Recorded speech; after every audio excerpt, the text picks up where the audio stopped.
Greetings, Father Tyrrell here, your friendly neighborhood pastor, coming to you today from Washington, D.C.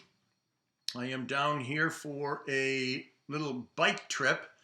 I recorded my homily earlier this morning, but something went wrong, so here I am in my bicycle outfit, recording my homily a second time. In yesterday's readings, the first reading, St. Peter said that they had to replace Judas because he went his own way. And in the Bible, that is frequently, or I think almost always, used as a phraseology for rebellion.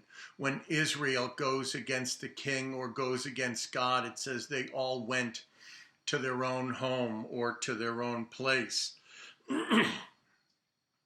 Today in our gospel, Jesus wants the disciples to know that he is going to be with them.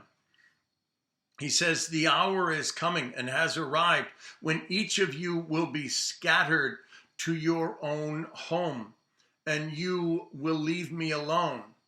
So in other words, the disciples are going to leave him. But this isn't seen so much as a rebellion as fear. He says, but I am not alone because the Father is with me.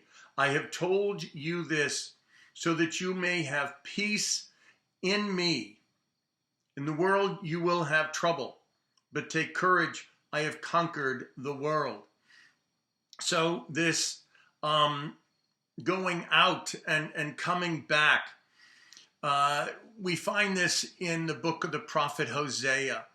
In the second chapter of Hosea, he speaks about his beloved. He's speaking here about Israel.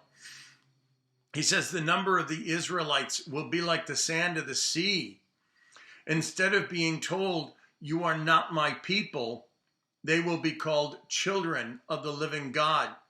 Hosea and his wife Gomer had 3 children. They gave them symbolic names: Jezreel, Lo-Rama, Lo-Ami. Jezreel means scattered. In other words, the Israelites were going to be taken prisoner. They were going to be scattered. Lo-Rama, you are no longer my people because they broke the covenant. And Lo-Ami, I have no pity on you. But when we get to the end of the second chapter, God is speaking about making a new covenant with Israel. He says, I will betroth you to, I'm going to skip a little bit.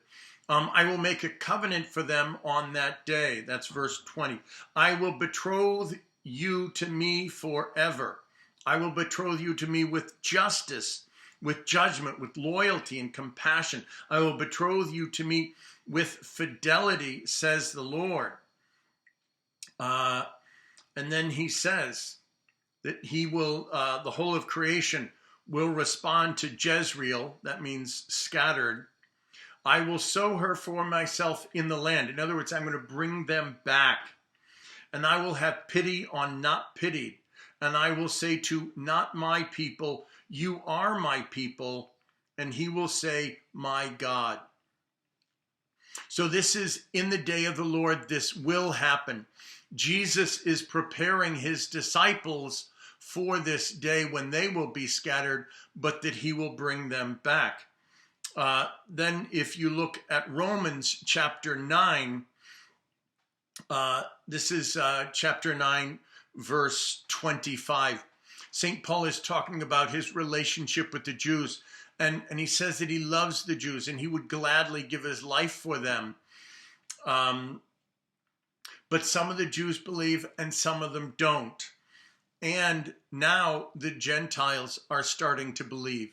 So what was said in Hosea about just the Jews has now been expanded to Jews and non-Jews. And this is in verse 25. He says, as indeed he says in Hosea, those who were not my people, I will call my people. So that could be the Jews who were disobedient, but it could also be the Gentiles who were never God's people. I will call my people, and her who was not my beloved or my preferred, my favored, I will call beloved.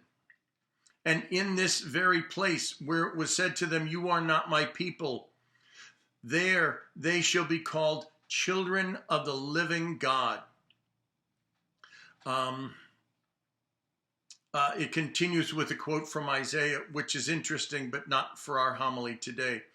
And then I wanted to go to the first letter of St. Peter, chapter 2. And again, I'm saying this because this is the fulfillment of what was foretold in Hosea, that God was going to bring his people back, that he was going to have pity on them. St. Peter says,